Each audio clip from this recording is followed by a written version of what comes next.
Yes, sir. And we are back again with another episode of From Downtown. Today is May 7th, 2024. A nice Tuesday. Yesterday's fucking action for sports was immaculate. Everything that we said came true, except for the Knicks under and the Angels to cover 1.5 runs, which I thought they could against the Pirates. But Mitch Keller decided to go out there and throw a fucking complete game, only giving up 1 run, which is something I was not prepared for. I knew he was going to have a deep game, a game that, would let him go into the 7th, 8th inning, 6th, 7th, 8th inning, like I think Justin Verlander has tonight. But I do think a lot of the strikeouts that he normally gets were, I think, left on that board, and I think he probably could have finished that shit, bro, without giving up a run. He probably could have had a complete game without giving up a run, but yeah, things happen. Looking forward to tonight, baseball wise, that is. There's only a few games that I actually want to really talk about and discuss for future endeavors that we have for from downtown baseball segment going forward. One thing here is the Diamondbacks pitching Zach Gallen tonight. I think Zach Gallen goes out there and throws at least 6, 7, 8 strikeouts. The dub is something that I don't really know for a fact that could happen. But I do think that Diamondbacks win, or at least keep it in between a 1-run game. The Reds pitching Frankie Montas is middle of the pack. They're not at the bottom. They're just a normal Reds team.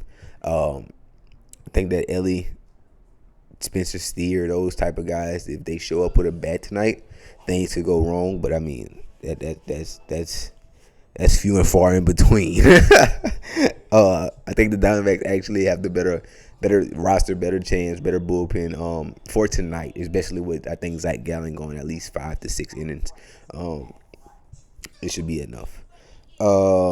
Honestly, I don't think this game is an over type of game unless the Diamondbacks go out there and score 5 to 6 runs.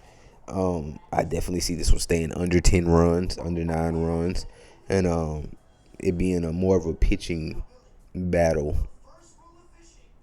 between Gallen and the Reds, and then we just hope that the fucking Diamondbacks don't hit too many 2-run homers to where the runs just accumulate for the Diamondbacks and they cover the over by themselves.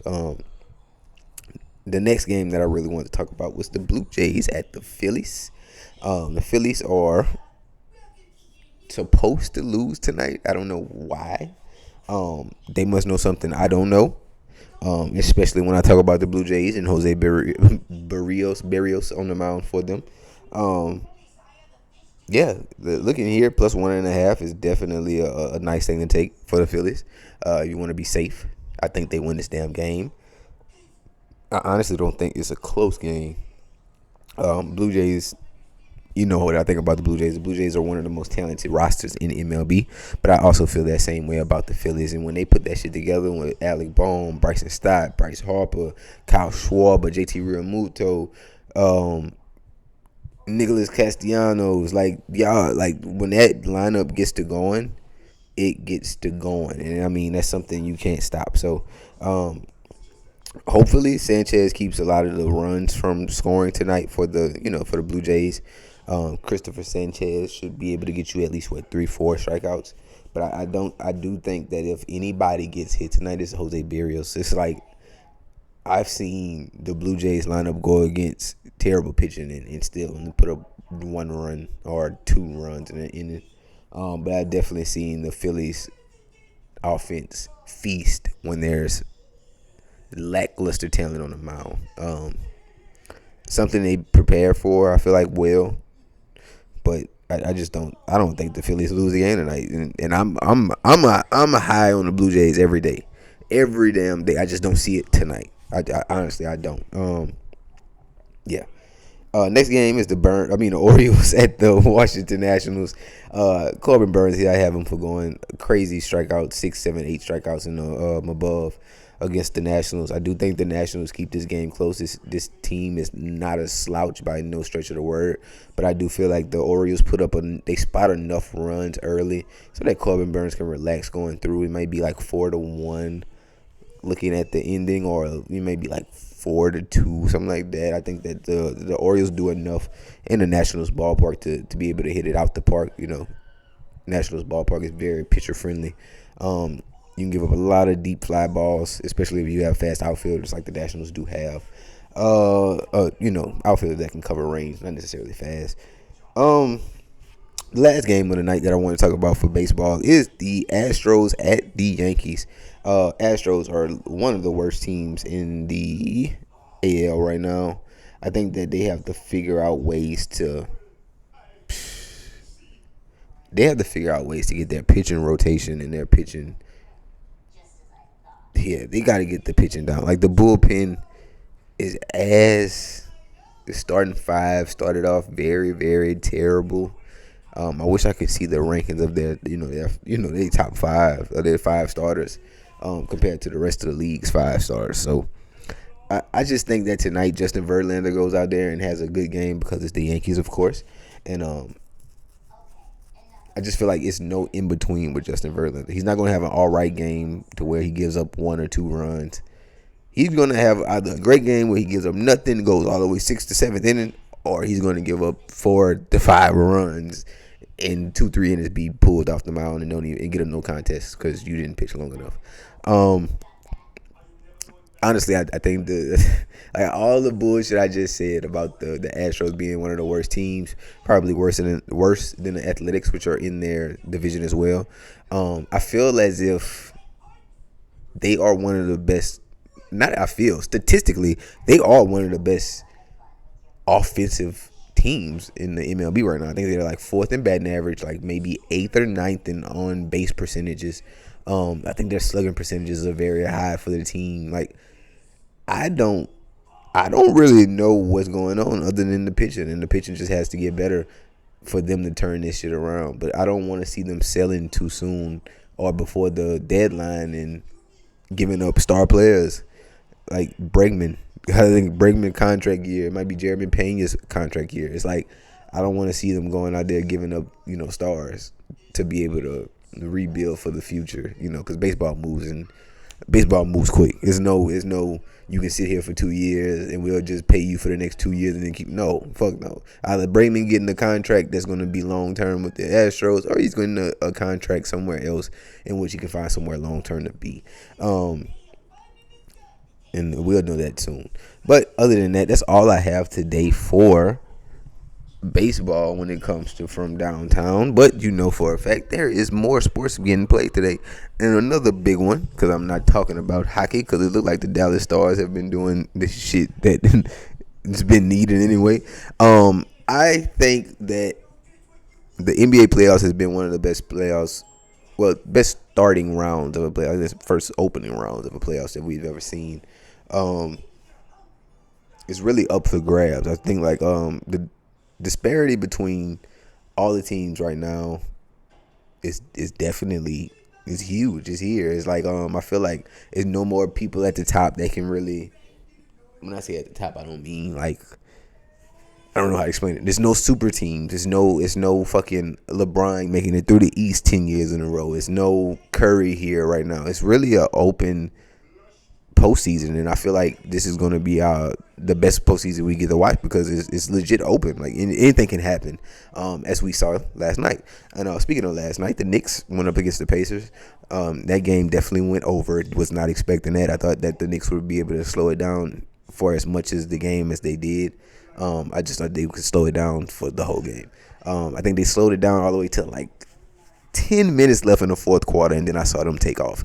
The Pacers took off, and then I saw the Knicks just fucking fall into the hands of the Pacers and run back and forth and run fast breaks with the Pacers 24/7.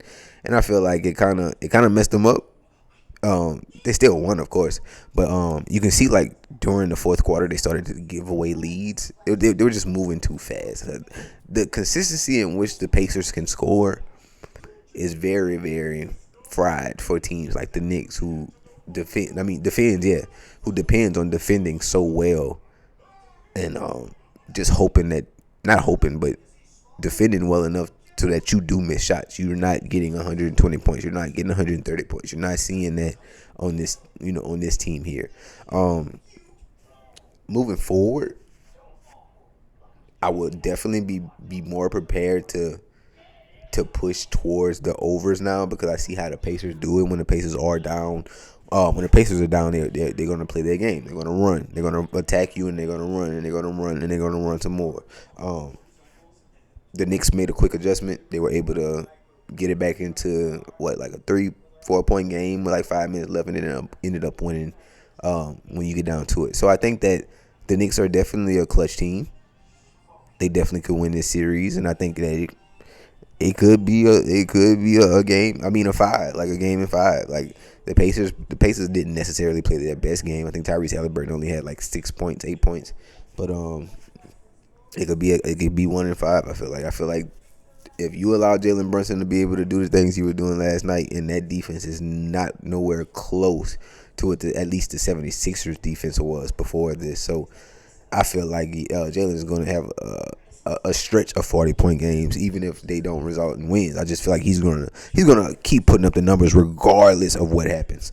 Yeah, but other than that, we're gonna keep moving forward with that one. And the other game from last night was the Nuggets at the Timberwolves at the Nuggets. Timberwolves are now up 2-0 against the Nuggets. We all seen what happened last night, so me speaking on it now is really retarded. But I think that most of the things that we saw there kind of makes me nervous for the Nuggets going forward, because it's looking to me as if, I don't want to be you don't want to jump the gun, of course, but it's looking to me like it's going to be a sweep, or the Nuggets can sneak at least one game away from them in Minnesota, and then try to get it back to Denver and win in Denver, and you can probably win 2 games. I think 6 is the highest that goes as well. But that's definitely the Nuggets, and I can see the Nuggets making this series a series again, and when Jamal Murray fucking stop pouting and throwing a temper tantrum on the sidelines, I think he's gonna be in a better position to help and for the team to succeed. But other than that, we're gonna talk about the games that we have for tonight. Tonight's NBA action starts off with the Boston Celtics playing against the Cleveland Cavaliers. The Boston Celtics are going to be at home. I think it's like a 7 to 8 point game right now, spread wise. But I think that the Cavaliers definitely get blowed out tonight. Celtics live and die by the 3. If the 3 is hitting, this game is going to get out of hand.